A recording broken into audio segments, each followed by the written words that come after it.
Assalamualaikum warahmatullahi wabarakatuh. Selamat siang para siswa-siswi yang Ibu sayangi dan Ibu banggakan. Bertemu lagi dengan saya Ibu Dian pada mata pelajaran Bahasa Indonesia. Untuk memulai kegiatan pembelajaran kita pada siang hari ini, alangkah baiknya kita berdoa terlebih dahulu agar apa yang kita pelajari, agar apa yang kita diskusikan pada siang hari ini dapat bermanfaat untuk kita semua. Berdoa dipersilakan.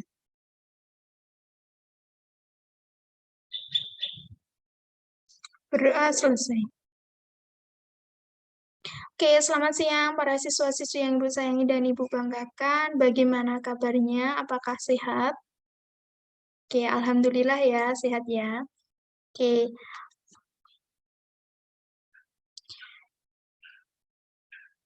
jadi pada pertemuan kali ini kita akan membahas terkait dengan surat pribadi dan juga surat dinas.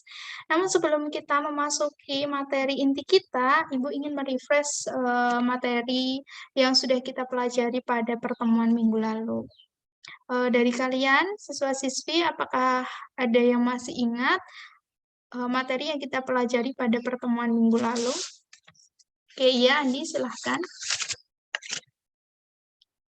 Oke, jadi benar ya yang dikatakan oleh Andi barusan bahwa pada pertemuan minggu lalu kita sudah membahas terkait dengan literasi, buku fiksi, dan juga buku non-fiksi.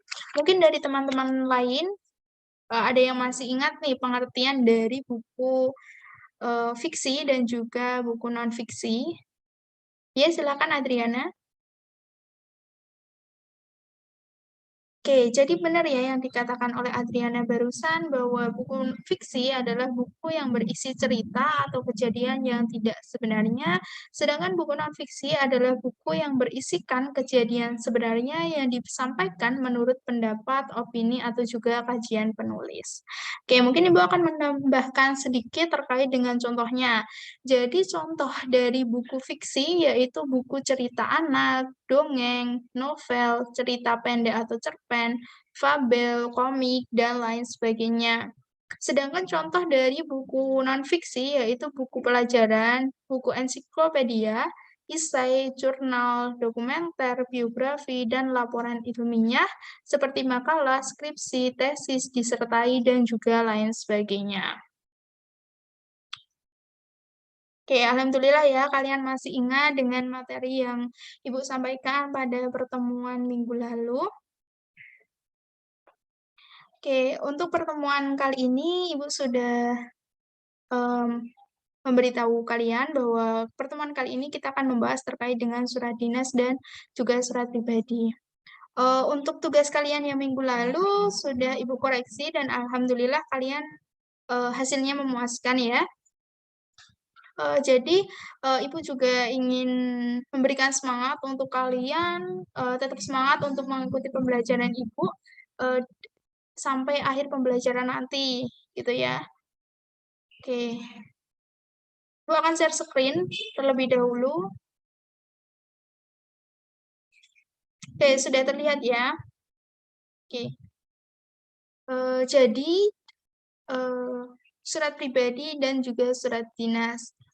Ibu berharap dengan melalui pembelajaran ini, kalian mampu membandingkan jenis surat pribadi dan juga surat dinas dengan tepat, serta mampu mengidentifikasi informasi isi surat pribadi dan juga surat dinas.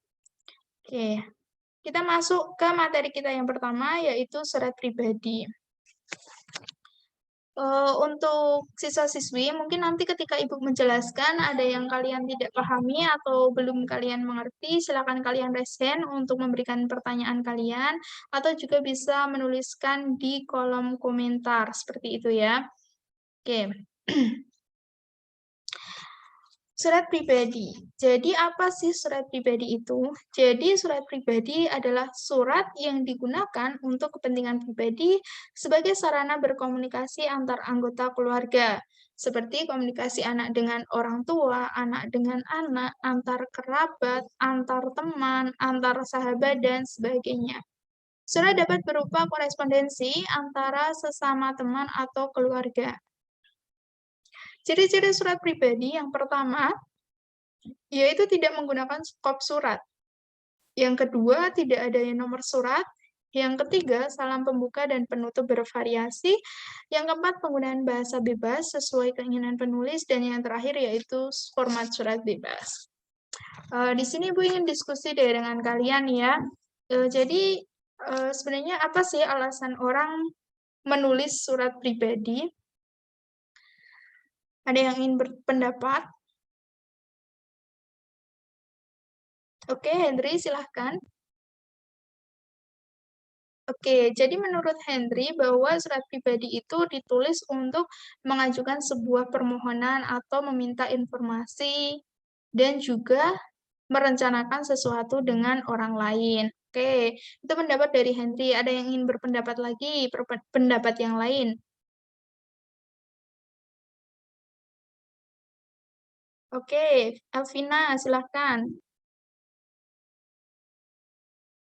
Oke, jadi Elvina di sini berpendapat bahwa surat pribadi itu ditulis untuk memberikan kabar kepada orang lain, menyampaikan rasa simpati atas musibah yang sedang dirasakan seseorang. Oke, jadi pendapat dari kedua teman kalian ini benar ya, bahwa surat pribadi itu selain yang sudah disebutkan oleh teman kalian, itu juga bisa untuk mengajukan sebuah permohonan atau meminta informasi, menjawab atau membalas sebuah undangan, serta menyampaikan ucapan selamat atas hal baik yang terjadi pada seseorang. Dan masih banyak lagi. Oke, kita masuk ke surat dinas. Jadi, surat dinas itu dibuat oleh instansi atau lembaga dengan tujuan kepentingan kedinasan. Surat dinas ditujukan untuk keperluan kedinasan, baik pemerintah maupun swasta.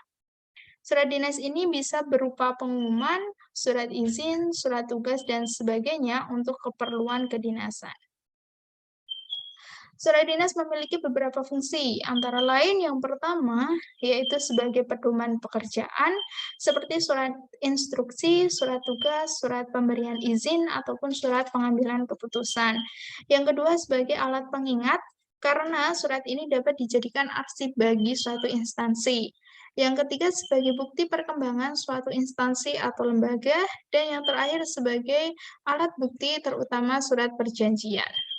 Oke, sampai di sini ada yang ingin ditanyakan terlebih dahulu sebelum kita masuk ke materi selanjutnya?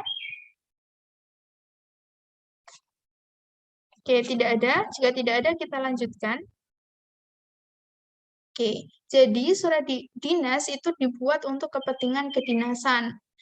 Surat dinas dibuat oleh instansi kepada instansi atau untuk individu. Pada surat dinas ada kepala surat dan juga ada nomor surat.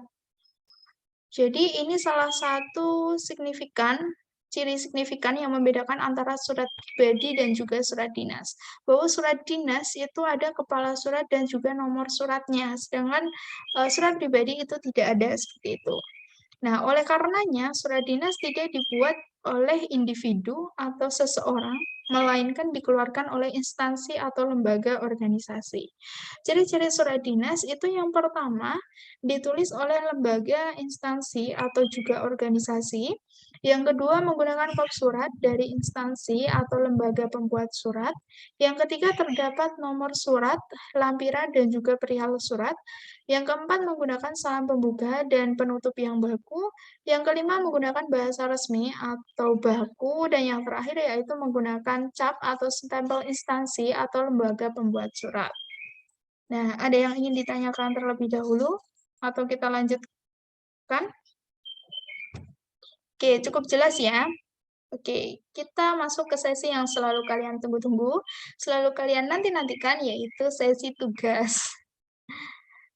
Oke, jadi di sini Ibu memberikan tugas kepada kalian, yaitu latihan berpikir kritis untuk memahami surat pribadi dan berpikir kritis untuk memahami surat dinas. Jadi untuk format tugasnya sudah Ibu lampirkan di WhatsApp group.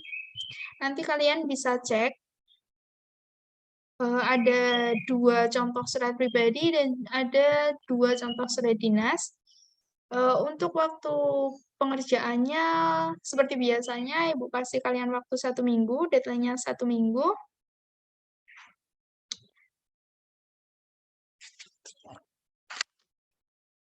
Terkait tugas ada yang ingin ditanyakan? Oke, sudah cukup ya. Untuk materinya sudah Ibu berikan barusan. Untuk tugasnya silakan kalian kerjakan.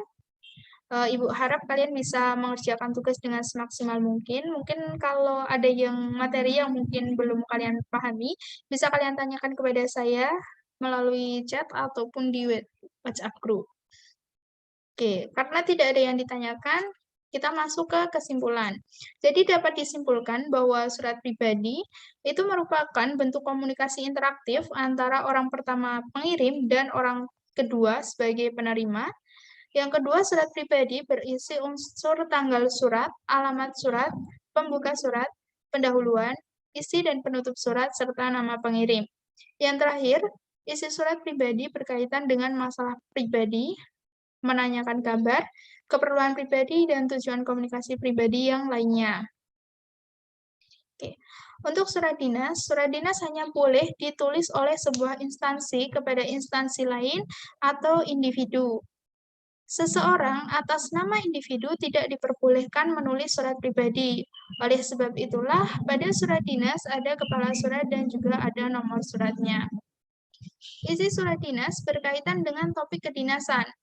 Misalnya, undangan rapat, permohonan maaf suatu instansi kepada orang atau instansi atau perusahaan, lamaran pekerjaan, surat permintaan izin tidak masuk, izin menggunakan tempat, dan juga sebagainya.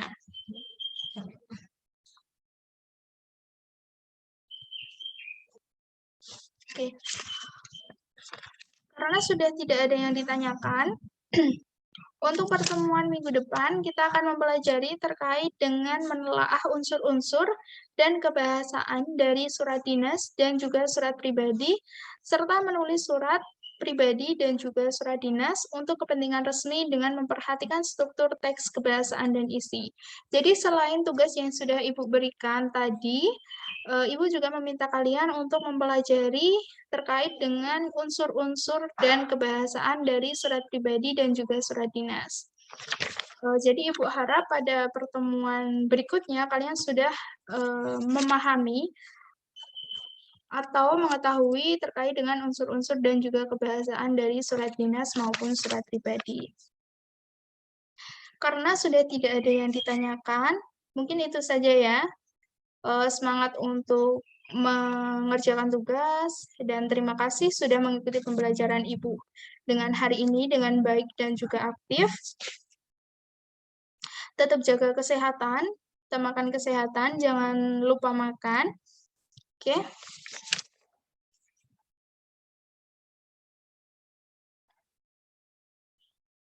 Karena pembelajaran kita pada hari ini sudah selesai, sudah berjalan dengan baik, sebelum kita mengakhiri pembelajaran kita pada siang hari ini, alangkah baiknya kita berdoa terlebih dahulu agar apa yang sudah kita pelajari, agar apa yang sudah kita diskusikan pada pertemuan siang hari ini bisa bermanfaat untuk kita semua. Berdoa dipersilahkan. Oke, berdoa selesai. Oke, terima kasih. Tetap semangat dan salam sehat. Saya akhiri. Wassalamualaikum warahmatullahi wabarakatuh.